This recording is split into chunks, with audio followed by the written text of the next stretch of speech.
السلام عليكم ورحمة الله وبركاته حبيباتي. هعمل معاكم النهاردة معمول بطريقة بسيطة وسهلة جدا.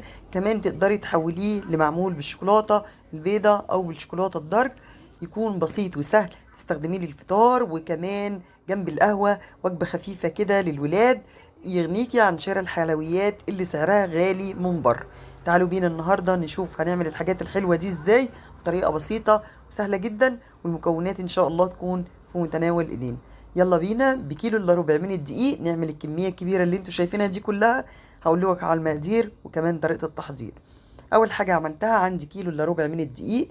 هستخدم انا الزبده البيضه، لو حابه انك تستخدمي سمن او اي زبده تاني مفيش مشكله. انا عندي هنا 250 جرام من الزبده، وهحط عليهم تقريبا حوالي كوبايه الا ربع من الزيت، معلقة صغيرة من البيكنج باودر، واحط معلقة كبيرة من الشمر واليانسون مطحونين مع بعض. لو حابة انك تستغني عنهم مفيش مشكلة، لكن دول بيدوا تيست عالي قوي. 3 معالق كبار من السكر، ودي المكونات الجافة وهخلطها كلها مع بعضها. المكونات دي تنفع من كيلو الا ربع للدقيق لكيلو بالظبط. تمام. حطيت زي ما قلت لكم الزيت والزبده، يا دوبك دابوا كده الاتنين، وابتديت انزلهم على الدقيق وهخلطهم كويس جدا. نعمل زي ما يكون بنبست الكحك كده، او نقلب الزبده والزيت على الدقيق. ممكن قوي سمنه وزيت، وممكن سمنه بس.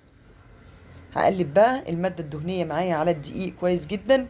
دي خطوه مهمه قوي اللي بتطلع معاكي المعمول يكون ناجح وناعم.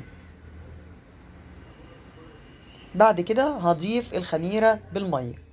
لو حابة انك تدوبي الخميرة في لبن مفيش مشكلة خالص. دي عندي ربع كوباية من المية، عليها معلقة كبيرة من الخميرة ومعلقة كبيرة من السكر. ببتدي ازود المية بتاعتي. انا هنا استخدمت كوباية من المية، بزودها شوية بشوية يا جماعة. اقول لكم امتى تبطلوا تستخدموا المية.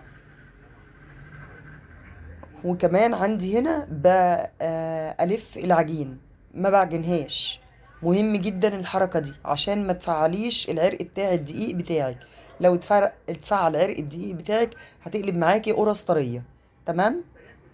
قلبي بقى كويس جدا. اول ما تمسكي العجينة تلاقيها ملمومة معاكي من غير تشققات، يبقى كده خلاص انت مش محتاجة اي سوائل تاني، ما خدتش بقية الكوباية بتاعت المية. تمام. هلم بقى العجينة بتاعتي وهسيبها ترتاح 10 دقايق بس، وفي الوقت ده انا مجهزة التمر. باخد قطعة صغيرة قوي من العجوة بتاعتي، وبحطها في قلب العجينة وهي مفرودة، وبعملها بالحجم اللي انتوا شايفينه ده. التسوية بيخش على درجة حرارة 180، بيقعد تقريبا ربع ساعة، رف اوسط، اقرب للأعلى من فوق. ودي بتكون التسوية معايا. بسيط وسهل جدا، تقدري تعمليه في منتهى البساطة. بصوا كمية من الدقيق، كمية كيلو الا ربع من الدقيق عمل معايا كمية كبيرة قوي ازاي. طب لو حابة بقى نغير فيه ونعمله زي المعمول الجاهز، جيب الشوكولاتة اللي انت حباها، النوع اللي انت بتفضليه، واعملي له حمام مية عشان يفك فيه، وما تحطيلوش اي حاجة، لا زيت ولا لبن ولا اي حاجة. بعد ما المعمول بتاعك يبرد خالص نزليه في قلب الشوكولاتة، وابتدي طلعيه على ورق من الزبدة. طبعا تقدري تعملي الحركة ديت في الشوكولاتة الدارك او الشوكولاتة البيضاء. انا هنا مستخدمة الشوكولاتة الغامقة. تمام.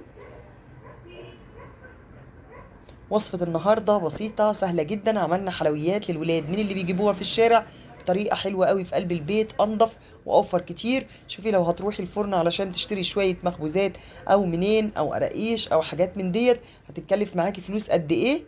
انت عملتيها في البيت بطريقة انضف واحلى كتير جدا، وقدمناها بطريقة كمان فاخرة. لو مكملين معايا الفيديو لحد دلوقتي، اشتركوا في القناة عشان تشوفوا كل الوصفات الجديدة ان شاء الله. كمان ما تنسوش تعملوا لايك. انزلوا دلوقتي اعملوا لايك للفيديو. اشوفكم بخير في وصفة جديدة من وصفاتي. وما تنسوش لو استفدت ولو 1% من الفيديو، اكتبي تعليق كويس بدعوة كويسة. اشوفكم بخير، والسلام عليكم ورحمة الله وبركاته.